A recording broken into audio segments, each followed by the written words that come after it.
ধূপগুড়ি মহকুমার বানারহাট ব্লকে জলমগ্ন এলাকা পরিদর্শন করলেন প্রশাসনের আধিকারিকরা। এসডিও পুষ্পা দোলমা লেপচা, বানারহাটের ভিডিও নিরঞ্জন বর্মন, ধূপগুড়ির এসডিপিও গেইল সেন লেপচা, অতিরিক্ত পুলিশ সুপার গ্রামীণ সমীর আহমেদ, সাকোয়াঝোড়া গ্রাম পঞ্চায়েতের উপপ্রধান গোপাল চক্রবর্তী বানারহাট ব্লকের বিভিন্ন জলমগ্ন এলাকা পরিদর্শন করার পাশাপাশি নদীর পার্শ্ববর্তী এলাকার মানুষদের সাথে তারা কথা বলেন। প্রশাসনের তরফে তাদেরকে নিরাপদ জায়গায় সরে যাওয়ার জন্য অনুরোধ করা হয়। সেই সাথে নদীর পার্শ্ববর্তী এলাকায় করা হচ্ছে মাইকিং।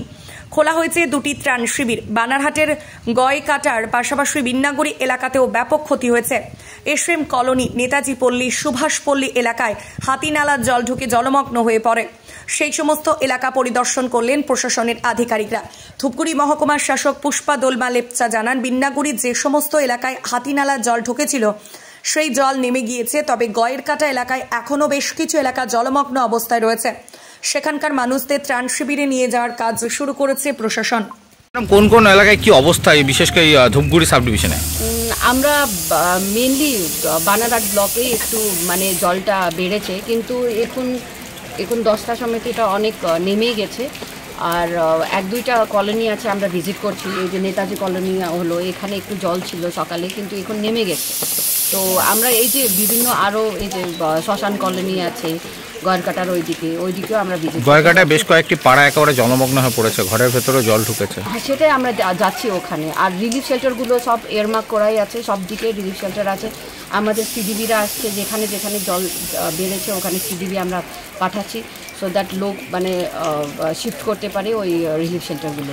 এটা হচ্ছে, এটা সব দিকে হচ্ছে। আজকে সকাল থেকে বানারহাটে যেখানে যেখানে সে প্রবলেমটা হচ্ছে, পুলিশ দিকেও হচ্ছে, প্লাস বিডিও অফিস অ্যাডমিনিস্ট্রেশন থেকেও এটা কিন্তু চলছে।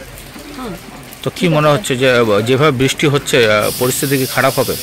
না, আজকে শুনলাম কালকে কিন্তু একটু রেড অ্যালার্ট ছিল, আজকে তো অরেঞ্জ আছে, ইয়েলো এতে আছে। তো আশা করি আজকে মনে হয় সেরকম বৃষ্টি হবে না যেটা কালকের মতো হয়। ঠিক আছে, তো আমরা সব একদম এতে আছি, প্রিপেয়ার্ড আছে, সব করছে। আমরা টাইম টু টাইম এই রিপোর্টগুলো নিচ্ছি। আমাদের এসডি ইরিগেশন সাহেব আমাদের সঙ্গে আছেন, এসডিপিও সাহেব সবাই আছে, আমরা মনিটরিং। বানারহাট এলাকায় কোন কোন এলাকা জলমগ্ন এখনো পর্যন্ত? আমাদের বিন্নাগুড়িতে নেতাজি পাড়া এসএম কলোনি, সেখানে একটু ওয়াটার লগিং দেখা দিয়েছে। এখানেও দেখলাম আগারবর্ষার এখানে নদীতে আপনার এখানে জ্যোতির্বাই কলোনির কয়েকটা বাড়ি জল উঠেছে। তো আমরা নজর রাখছি, আমাদের টিম রেডি আছে। আমরা বিভিন্ন জায়গায় মাইকিং করছি, ওদেরকে সেফ প্লেসে যাওয়ার জন্য আমরা অনুরোধ করছি।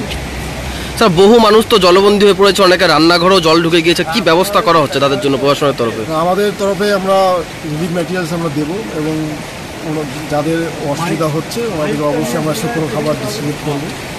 নিরাপদ স্থানে কি নিয়ে যাওয়ার ব্যবস্থা করা হচ্ছে? অবশ্যই আমরা মাইকিং করছি। আমরা বাজাজ ফাইন্যান্সের মাধ্যমে আপনার ঘরকে সুন্দর করে সাজিয়ে বাজিমাত করার অপূর্ব সুযোগ এনে দিয়েছে সাগর ফার্নিচার। আমাদের শোরুমে আপনারা পেয়ে যাবেন বিভিন্ন নামি দামি কোম্পানির টিভি, ফ্রিজ, সোফা সেট, আলমারি এবং নানান ধরনের ইলেকট্রনিক্স সামগ্রী। সঙ্গে রয়েছে নিত্য নতুন ডিজাইনের ফার্নিচারের সম্ভার। শুধু তাই নয়, এর সাথে থাকছে আকর্ষণীয় ডিসকাউন্ট অফার। আমাদের ঠিকানা সাগর furniture, Bhanumata furniture suppliers, Dhupguri.